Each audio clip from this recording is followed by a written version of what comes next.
Mangoes के हवाले से जनरली ये है कि immediately after the fruit harvest, ठीक है ना जी, आपको इसकी कल्चर प्रैक्टिसेस करनी है। कल्चर प्रैक्टिसेस में आपका ये है कि आपने इसकी प्रूनिंग करनी है। डेड ब्रांचेस या डेड शूट्स वगैरह उनको आपने रोक आउट करना है। डेड ब्रांचेस से ये मुराद है कि आपके इनकी प्रेजेंट शूट्स के साथ कोई सूखी हुई डंडी नज़र नहीं आए, कोई सूखी हुई शूट नज़र नहीं आए, जो बेसिकली इसमें को होगी नहीं, हार्डली को लेस देन 1% हो तो होगा, क्योंकि इसमें हो चुकी है वो प्रूनिंग वगैरह, ठीक है ना। इमीडिएटली आफ्टर फूड हार्वेस्ट आपने प्रूनिंग इसकी कटिंग करनी है और दूसरी इसकी कटिंग करनी है। कटिंग हम उनको कहते हैं कि भाई आपने इसकी प्रॉपर जो कैनोपी है क्राउन वो मेंटेन रखना है। प्रॉपर कैनोपी से मुराद ये है कि आपका एक प्लांट और दूसरे प्लांट के बीच में कम से कम भी आपका जो है ना 10 से 12 फीट गैप रहे।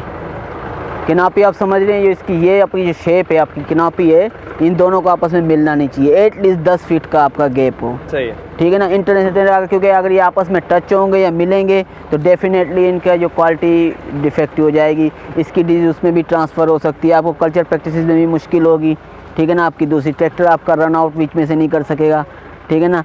अभी कहने का मकसद ये है कि जब भी आप इसकी कटिंग करेंगे तो आपने ये देखना है कि भाई हमारी जो कैनोपी है वो एक दूसरे के अंदर पहुँचने और इन बिटवीन जो डिफरेंस है उनका 10 से 15 फीट, कोशिश करके 10 फीट तो एटलीस्ट रखें, ठीक है ना। जो आपको दूसरी बात जो आपने इसकी करनी है, आपने ज़ाहिर है इसकी खाद की इम्प्लीमेंटेशन करनी है, फर्टिलाइज़र एप्लीकेशन करनी है।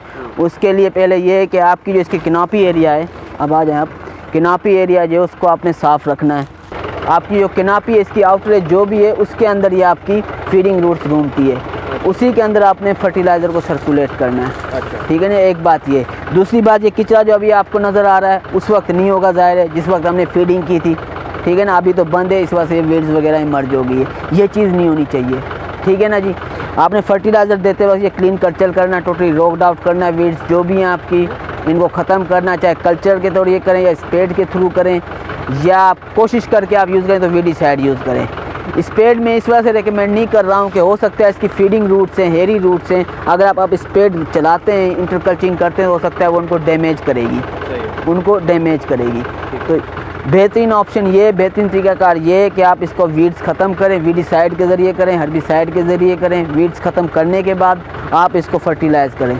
फर्टिलाइज़र देने का जनरली तरीका ये है कि आप कैनोपी से 5 से अपना मेन ट्रंक जो स्टेम है उससे 5 से 4 फुट कम से कम दूर रहें। अब मिसाल के तौर पे ये आपका मेन ट्रंक है, ठीक है ना जी, इधर से आपने 1 2 3 4 कम से कम 5 फुट तक दूर चले आना है, डिपेंड अपॉन कैनोपी और उसका साइज। अगर बड़ी कैनोपी वाला है तो और आप पीछे आ जाएंगे, ठीक है ना।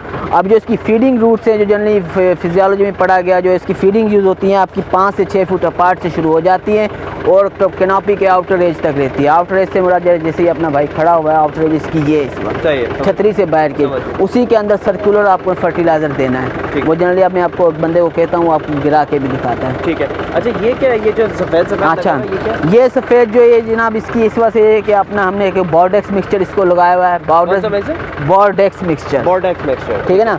बॉर्डेक्स मिक्सचर लगाने से हमें 2 फ़ायदे ये होते हैं कि एक तो इस पर अपने टर्माइट्स जो हैं, जिसको आप लोकली उड़ई कहते हैं या दीमक जिसे कहते हैं, वो इस पे चढ़ नहीं पाती है।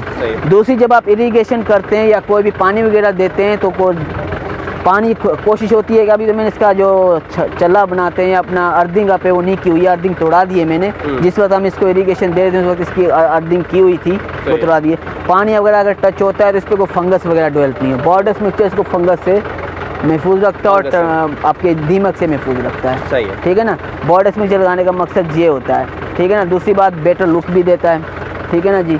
बॉर्डेक्स मिक्सचर में ये है कि हम इसमें अपना लाइम यूज़ करते हैं, चूना होता है आपका 1:10 का रेशो रखते हैं। 1 किलो आपका कॉपर सल्फेट है, ठीक है ना। 1 किलो आपका कॉपर सल्फेट नीला तूतिया जिसे लोकली कहते हैं वो होता है, ठीक है ना। 10 लीटर आपका ये होता है, क्या कहते हैं, पानी होता है, और 1 किलो आपका लाइम होता है। इसको 1:10 का रेशो हम कह देते हैं, ठीक है ना। वो जनरली आपको एक मेन ऑप्शन ये फंगस से महफूज रखता है।